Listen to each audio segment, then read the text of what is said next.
savais que ça finirait comme ça un jour. C'est trop de responsabilité. Je suis juste un mec qui parle de musique de film sur internet, quoi. Ne fais pas ça, Cédric, c'est inutile et tu vas le regretter.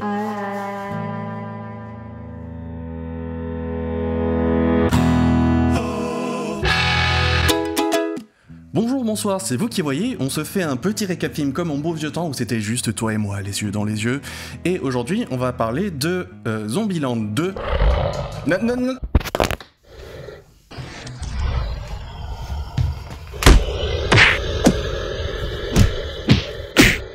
お前はもう死んでいる。何？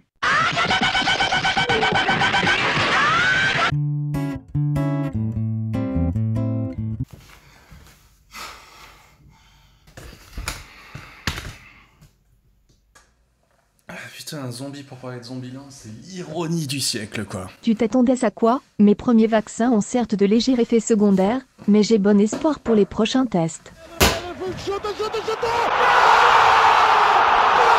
Réalisé par Ruben Fleischer, qui a réalisé le premier Zombieland aussi, qui a réalisé entre-temps Venom, entre autres. Déjà, première bonne idée et parti pris, ils ont réuni le cast original, et mettre l'histoire en temps réel, c'est-à-dire qu'il s'est passé autant de temps pour eux qu'il s'en est passé pour nous.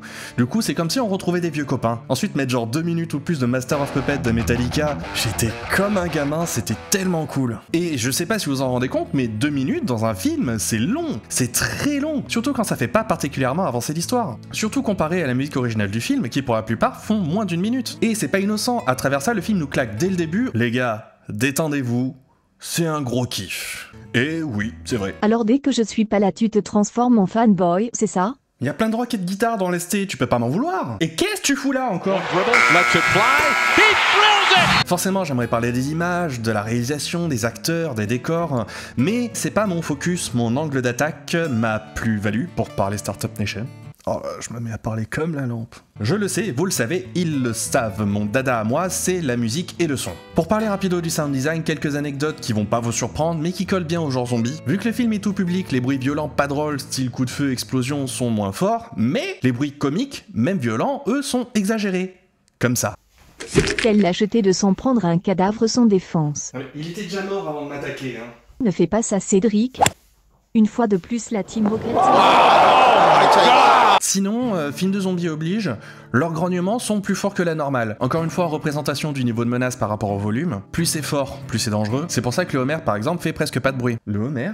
Les grognements s'entendent toujours bien, sauf pour les ninjas, évidemment. Les ninjas? Eh ben, on comprend bien pourquoi. Attends, les ninjas? Même si du coup, ça casse un peu le côté réaliste. Attends, les ninjas? Pour la musique originale par David Sardy, je pense qu'on a pas mal d'exemples de son expérience de chanteur-guitariste rock dans les années 80, début 90. Juste avant de rentrer dans le vif du sujet, je précise qu'il a gagné un BMI, un BMI Film and TV Awards pour la musique du premier Zombieland en 2010, et il a été nominé au Hollywood Music and Media Awards pour le Best Original Score, catégorie film d'horreur. Alors oui, en fait, l'un n'empêche pas l'autre. Il y a des moments vraiment drôles et il y a des vrais moments de tension et d'horreur, chacun appuyé par leur propre style de musique en fait. Et comme ce sont les passages de tension et d'action qui donnent les enjeux et les risques pour les héros, ces passages durent forcément plus longtemps, donc les musiques qui leur sont associées également. Alors on a tout l'attirail classique des films d'horreur et zombies, les coups de violon secs, les crescendo rapides, et autres fantasy type sound design. Ces passages sont en orchestral, elle est toute l'expérience de rocker de David Sardy. Alors elle est dans les autres musiques. On a pas mal de rock et de country, donc forcément beaucoup de guitare, et vous savez combien ça me fait plaisir. En plus ça colle vachement bien au comique, aux personnages hauts en couleur, et au côté redneck gâchette facile de Tallahassee, qui teinte tout le film à sa manière quand même un petit peu. Il y a pas mal de solos de violon aussi avec la country, donc si vous aimez les musiciens qui gèrent leur mémé, ouais, cette OST elle est plutôt faite pour vous. Putain, je m'y attendais pas. C'est toi qui écris le script. Évidemment que tu t'y attendais. Je t'avais oublié toi, tiens. Du coup, si j'ai bien fait mon taf en post-prod, vous avez dû avoir des changements de ton sur la scène précédente. Et Zombieland est plein de moments comme ça, que ce soit de l'humour à un moment incongru ou de la tension, ou surprendre justement par l'arrivée de la tension ou de l'horreur à un moment qui était calme jusque-là. D'ailleurs, on s'en rend pas trop compte pendant le film, signe que c'est bien fait parce que ça se passe naturellement. Du coup, en son, dans ce film-là, ça se retranscrit par des musiques plus courtes, ce qui est pas toujours le cas. Il y en a, elles sont tellement courtes qu'elles durent quelques secondes, ça va jusqu'au jingle pour le Kill of the Year qui dure 4 secondes. Et dites-vous, il y a 45 musiques originales pour ce film, qui est beaucoup, pour 52 minutes et demie de son. En moyenne, ça donne 1,16, c'est-à-dire 1 minute, 9 secondes, 60 centièmes par musique. Le film fait 1h39 minutes. Où est le reste? Non mais sérieux, comment tu fais? Le pouvoir du scénarium coule en moi. Et encore. oui.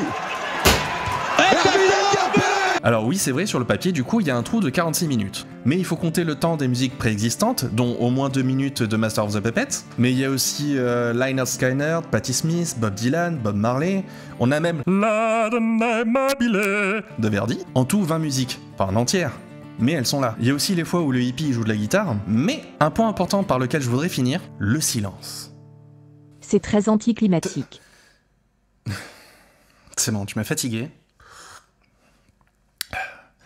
Tout comme la musique est faite de moments où on joue et de moments où on ne joue pas, ça n'a aucun sens dans un film de mettre de la musique sur chaque seconde.